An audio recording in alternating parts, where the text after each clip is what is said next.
তুমি মদ খেয়ে এসেছো? কি শুরু করেছো তুমি? ডেইলি মদ খেয়ে আসছো। এই, আমাকে বেশি জ্ঞান দিতে আসবি না। এটা আমার বাড়ি, আমি যেভাবে ইচ্ছা ওইভাবে থাকবো। যত মদ খাবার শত খাবো। তুই আমাকে টুকতে আসবি না কিন্তু বলে দিলাম। তুই কে রে? তুই আমার মা না আমার বাবা? দেখো, তুমি আমার সাথে একদম এইভাবে কথা বলবে না। আমি কিন্তু এই বাড়ির চাকর না কিন্তু। আমি পারবো না তোকে সম্মান দিতে। সম্মান যদি লাগে তাহলে তুই আমার বাড়ির থেকে বেরিয়ে যা। আমি তোকে কোনো সম্মান দিতে পারবো না। তোমার এত অহংকার কিসের? শোনো, তোমায় আজ একটা কথা বলছি। দাঁত থাকতে দাঁতের মর্ম দিতে শেখো। দাঁত চলে গেলে আর আফসোস করে লাভ নেই কিন্তু। মানে আজ একটা সিদ্ধান্ত নেওয়াই হোক।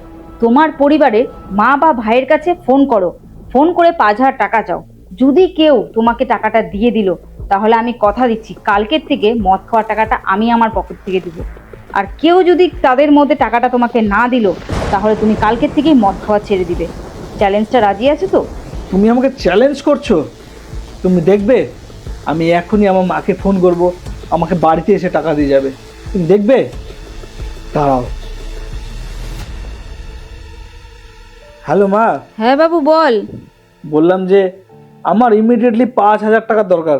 তুমি আমাকে দিতে পারবে? 5,000 টাকা আমি এখন কোথায় পাবো? Hello hello hello hello. Hello hello. ও মা মনে হয় কথাটা ঠিক মতো শুনতে পারলো না। হয়তো মার নেটওয়ার্কের সমস্যা আছে। তোমার ভাই না সরকারি চাকরি করে, তাকে একটা ফোন করো। ভাই সরকারি চাকরি করে, এখনই বলবো এখনই আমাকে টাকা দিয়ে যাবে। তুমি দেখবে। হ্যালো ভাই। হ্যালো, হ্যাঁ দাদা বল। বলছিলাম যে ভাই, আমার ইমিডিয়েটলি 5,000 টাকার খুব দরকার। তুই একটু জোগাড় করে দিতে পারবি? দাদা রে, আমার কাছে তো এই মুহূর্তে টাকা হবে না রে। কিছুদিন আগে একটা 4 হুইলার নিয়েছি, মাসে 5,000 টাকা কিস্তি ওদিকেই যাচ্ছে দাদা। আমি পারবো না রে দাদা। শোন শোন, হ্যালো। ভাইও মনে হয় কথাটা শুনতে পারলো না। না, তাহলে তো চ্যালেঞ্জটা আমি জিতে গেলাম। তাহলে তো কালকে থেকে তুমি মদ খাওয়া ছেড়ে দিচ্ছ, তাই না?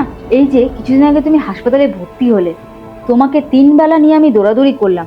তোমার পরিবারের লোককে কিন্তু আমি পাশে পাইনি, বা কেউ আমাকে 1 টাকা দিয়ে হেল্প করেনি। আজ তুমি এই পরিবারের দোহাই দিচ্ছ। আমি তোমার স্ত্রী, আমি চাবো তুমি যেন সবসময় ভালো থাকো। আমি কান ধরে নিলাম। আজ থেকে তুমি যা বলবে আমি তাই করব। জানো, স্বামী স্ত্রীর সম্পর্কটা শেষ জীবন পর্যন্ত। কারণ শেষ জীবন পর্যন্ত তুমি তোমার মা বাবাকে পাবে না কিন্তু। ওর জন্য বলছি, স্ত্রীকে অবহেলা করো না। তুমি যখন বুড়ো হয়ে যাবে না, তখন তোমার লাঠির দায়িত্বটা কিন্তু আমিই নিব। তুমি যখন অসুবিধায় পড়বে, তখন তোমার দেখাশোনাটা কিন্তু আমিই করব। আমায় তুমি ক্ষমা করে দাও। ক্ষমা চেয়ে আমাকে ছোট করবে না। তুমি নিজের ভুলটা বুঝতে পেরেছো, তাতেই আমি খুশি।